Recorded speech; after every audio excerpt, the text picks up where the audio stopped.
applause to Dr. Rossetto for his work on the Pheonix. Looking at the Pheonix, it has 80 plus contributors. It has 60 literary works, 71 works of art, including the beautiful cover by Obi. I think it's beautiful that it opens with this great poem by Liam Schultz called Che, about an experience of his on a service trip, and it closes with this heartbreaking poem really by Cam about Dominic. And there's a lot of Dominic in this book, which is as it should be. But it also is as silly as Michael Borda's Ode to Snapchat, and as honest as Rahshan Jones' Slaveships. There's a lot of really good work in this book, and I hope you'll take some time to read it. Dysfunctional as I lay awoken, numb to the vomit on my foot, the funk I inhale, and my wrists, cut by the grinding of shackles on my skin, cut deep by the agony of lost son, daughter 5 bodies down, cut even deeper by the seam that robbed my soul. Hush, not a word or sound uttered, dread pumped in every heartbeat as the devil inspected, shivering as daughter coughs, knowing the next may be fatal, scavenging for fresh air as the door shut. Darkness again, the sound of vomit beneath me, followed by a darkness of my own, still, dead, and free.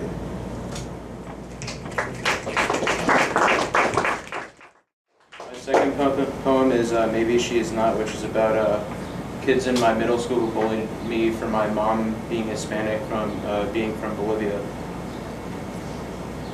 My mom speaks Spanish. She must be Mexican. She must clean plasma screen television sets with a feather duster.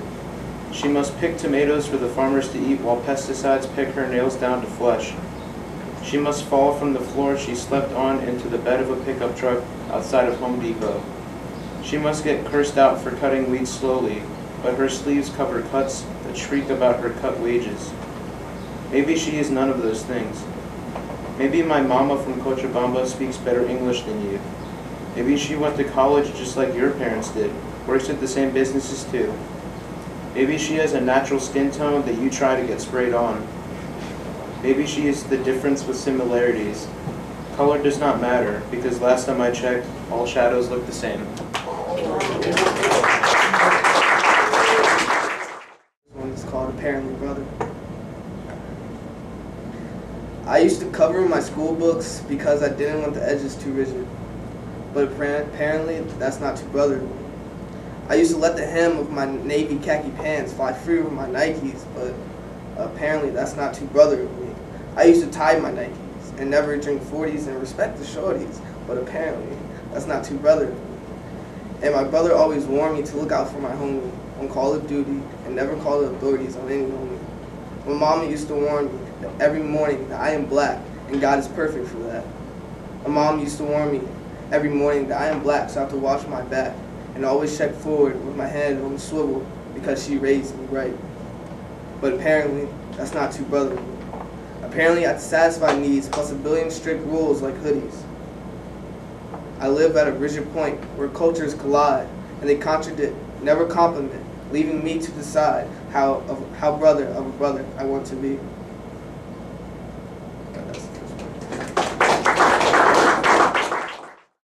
Like Ms. Ross said, I wrote this a few weeks after hearing about Dom's death. It was the morning of our game against McNamara, and I didn't hear about it until I walked up to a meeting room. So, and I used timestamps throughout the poem to show the sequence, like throughout the day. 7:15, the wake-up call. I made a mistake. Thankful for the guy in my carpool who didn't oversleep. 7:25, out the door without a goodbye. I was supposed to drive, but somebody volunteered. He was a good guy. 7:42, anticipation skipped down my body. Can't think about the game, just sleep. 8:20, I knew I was late. I approached the meeting room. No talk, no spirit. Did you hear about the tragedy? 8:35, teammates and I gathered in St. Al's.